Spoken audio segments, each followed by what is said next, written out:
So, the fight with Ironwood, a rushed and complete total mess. Then Ambrosius comes in, oh boy, and creates a brand new Penny. Oh, it couldn't get worse, right? Oh, the portals to Vacuo. Oh, yeah, no, this is a Trashfire.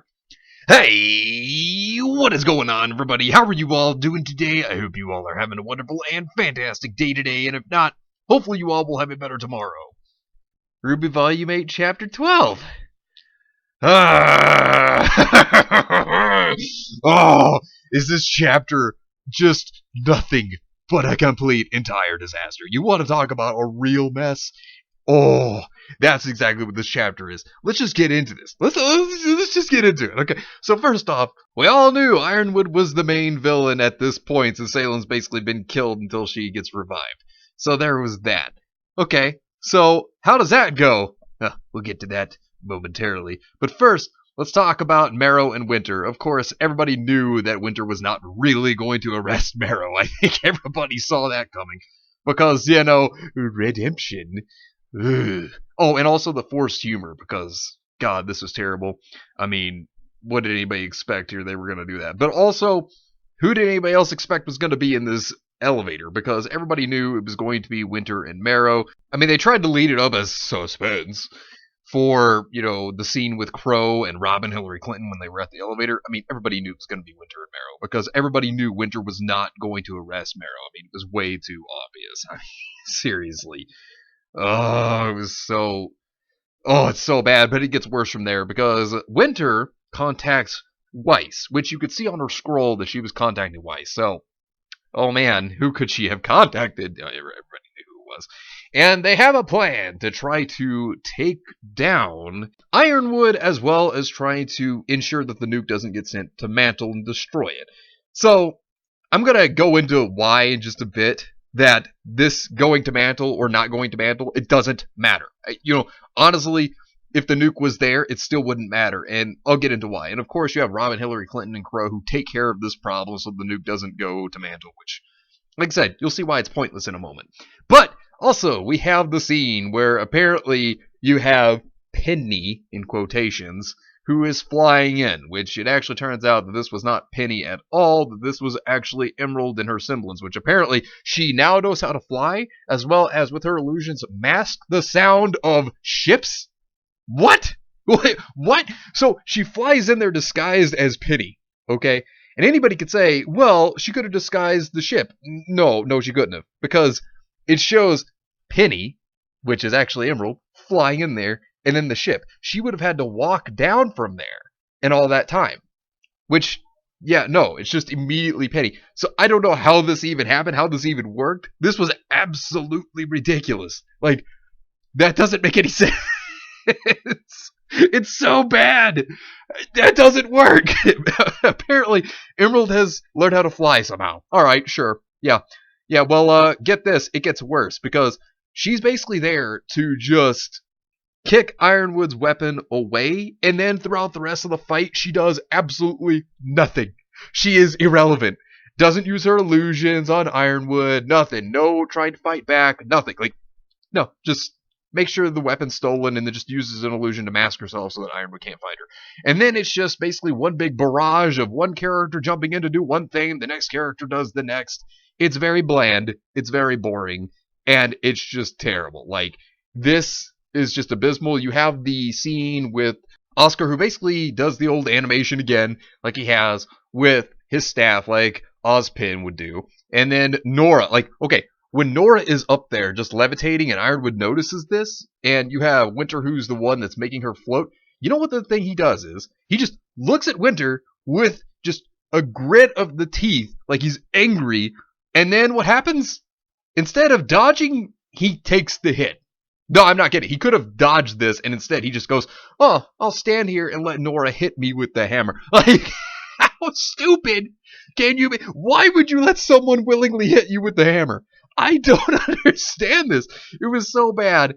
You have Winter and Oscar, who also go and attack with the Manticore that she summons, and you have a cool scene where Ironwood's strong enough to just kind of handle that, and then the summoning just kind of dies off.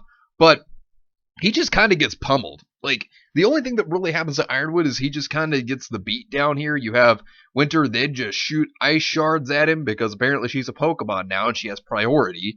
Hits him in the back, and he doesn't really do much. Like, I mean, he didn't have his weapons because they were stolen, which I'll get into that in a moment too, but he just takes all the hits. Like, what they did to Ironwood in comparison to how he fought in Volume 7, and then this, they just made him horrible. Like, they just made him abysmal in this fight.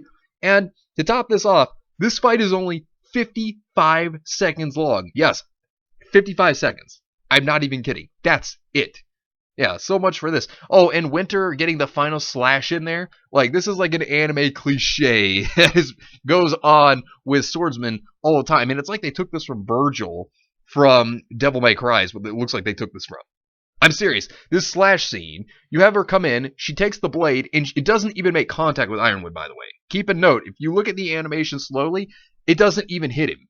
Oh, and the weapon that you knew? Yeah, that is Ironwood's guns that were in this cannon. So his guns have to make this cannon work, which, who had it? Emerald. Because they took his weapons away because they couldn't let Ironwood win the fight. I mean, seriously. This is abysmal. I mean, you can see his guns right there at the very end of it. Like, so in other words, the weapon that they were like, oh yeah, here you go, here's the weapon, it's gonna do something, and then they do nothing with it. Like, does anybody remember when RWBY used to have weapons that could transform? Where the hell did that go? Oh, right, that doesn't matter, right? You know, like, my God, that's so terrible. Like, what they could have done, this would have been cool, is if his pistols, like, he actually used them in the fight, and he's actually pretty much just destroying them, and he could use his cannon. Like, his pistols could come together and form the cannon. Now, that would have been cool. Would have been a cool idea, but no, they didn't even do that. Like, they just ruined Ironwood's character. Like, he's Adam 2.0. I mean, essentially, this is what they've done to him. They have just destroyed him. Like, this is more than character assassination. This is character castration. I mean, it's just awful. And then also, the Aesops fighting Crow and Robin Hillary Clinton. Oh, right, that doesn't happen. Yeah, no, because God forbid, let fights happen in RWBY. You know, it's not like RWBY was based off of that or anything. Nah. They have to come in here and make Marrow's semblance actually good when he is actually on the side of the ones they want you to root for. Which, you know, this is what's frustrating about it. Like, Marrow himself, like, how his semblance before, like, why didn't he just do it on Penny then? They retconned it, and then they retconned it again. Like, are you kidding me? This is so bad. Like, you can tell the writing is so rushed. It's just abysmal. And what they did to Ironwood, what they've done to the Aesops, they've just totally tore their characters down. Like, you want to talk about destroying them. I mean, this is awful. You could have at least had Ironwood be the villain for, like, one more part, like another episode, but no, they don't even do that. Like, or even try to redeem him. Don't even do that. Then there's also the scene between Jacques and Winter, and Jacques apparently doesn't know how to escape prison because, you know, whenever it blew up, he could have probably tried to get away, but nah, doesn't even know how to do that. Winter tells Jacques that they're all going to escape Atlas, that they're all going to leave because Atlas is falling, because Team RWBY got the relic, and says that, oh, it was Weiss's idea that you're going to be saved along with Ironwood. Like, to me, this doesn't help Weiss's character, because she put a blade in her brother's face for no reason. Like, they're trying to say that, oh, Weiss is good, she's a good guy. No, this doesn't do anything to solve that. Also, we have no evidence of what Jacques ever did to that family. At all. Period. You know, there is nothing to Weiss's arc. I mean, Volume 7 was nothing but terrible politics. It was horrible political agendas. It was nothing but Orange Man bad.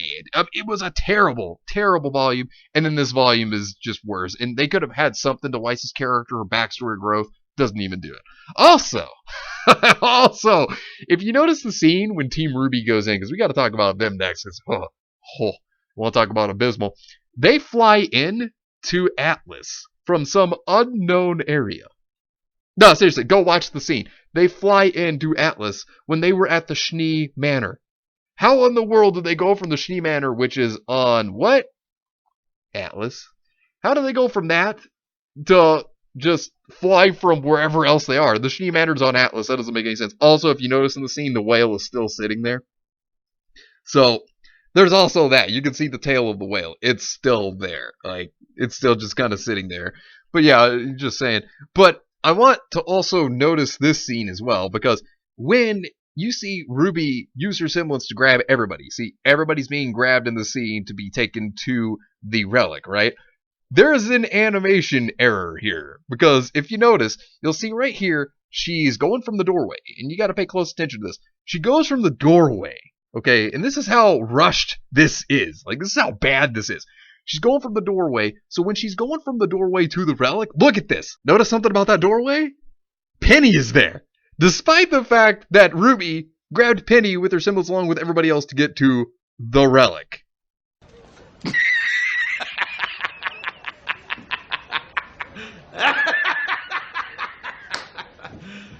This is terrible. Like, what? Like, how do you mess that up? This is not the first time that they've done this volume.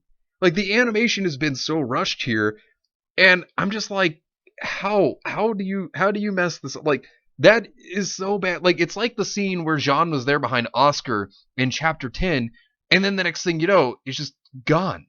I mean, it doesn't make sense. And here we are again. Penny disappears, and then she's just magically there at the door. Like, that doesn't make sense.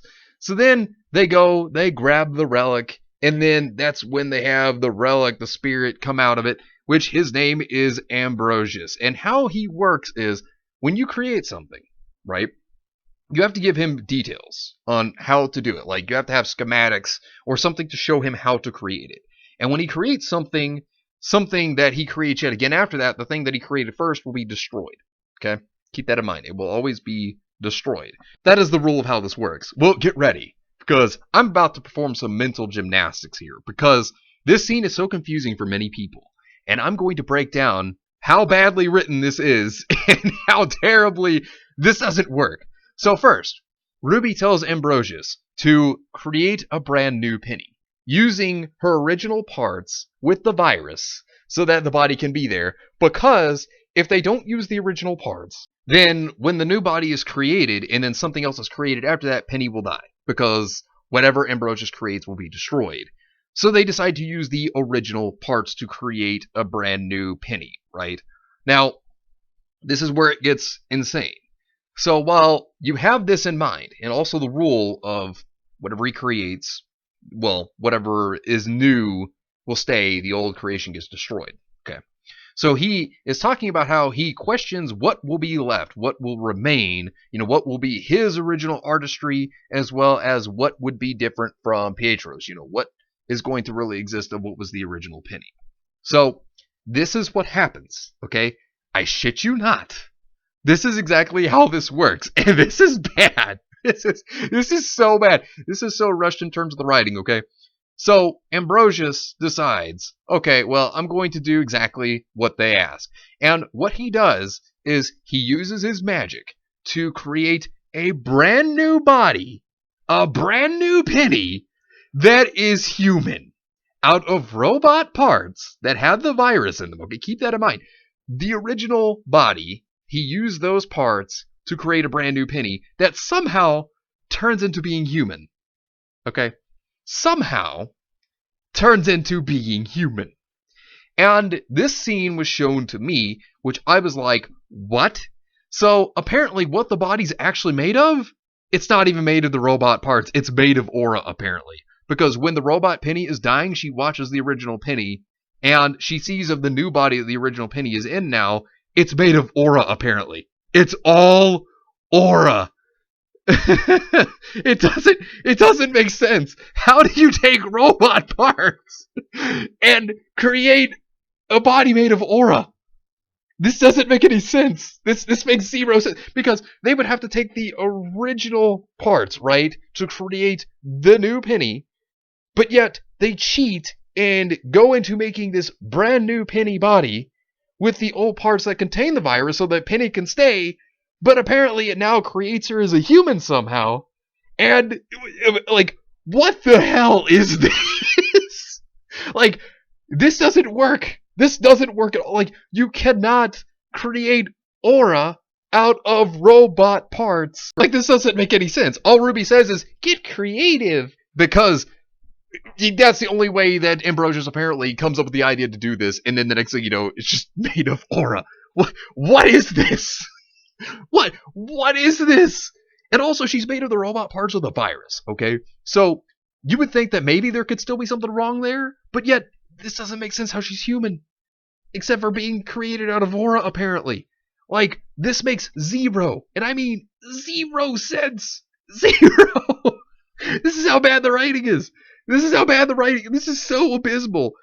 This is so bad. This is like Volume 6, Chapter 3 abysmal. Like, oh, God. And that's one of the worst chapters in all of RWBY's history.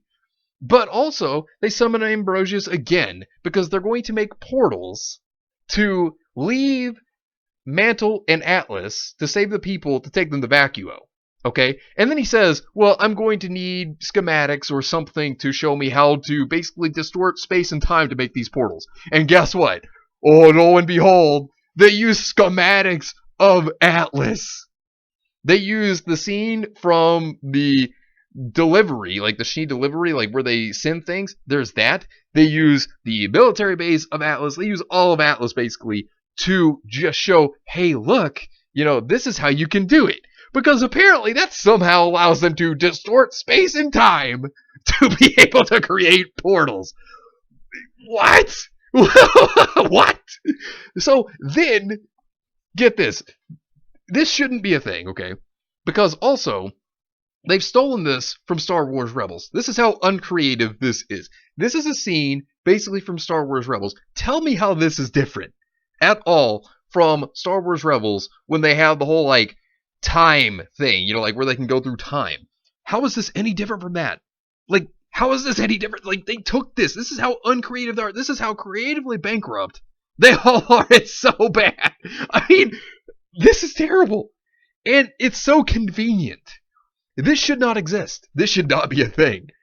I mean, they talk about how they want to save Mantle. They want to save Atlas. This is not saving Mantle and Atlas. This is letting an entire kingdom fall. Like, Team RWBY comes in to destroy an entire country.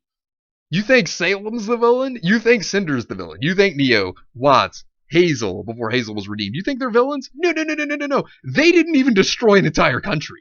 No, Team RWBY does. Team RWBY does. And also, remember, these portals are created, right? Well, get this. The old Penny body dies. Okay, but the new one, made of aura, that is essentially, I guess, made of aura, because that's the only way I can explain this, how she has a human body, doesn't die. It does not die.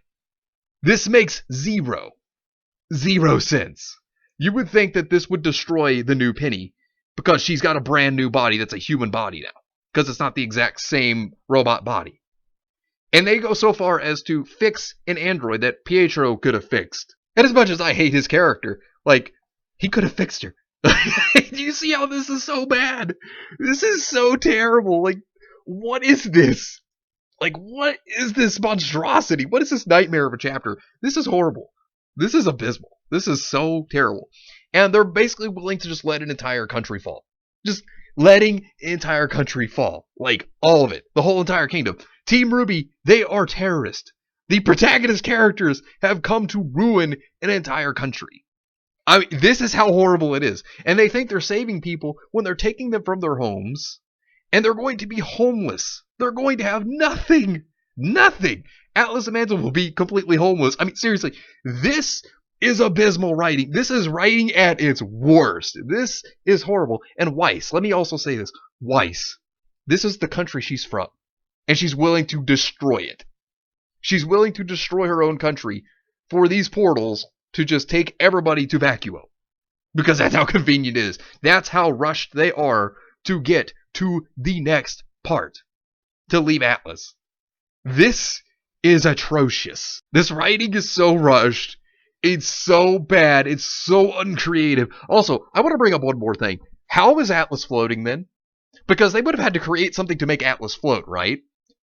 Well then, where's the device to make Atlas float?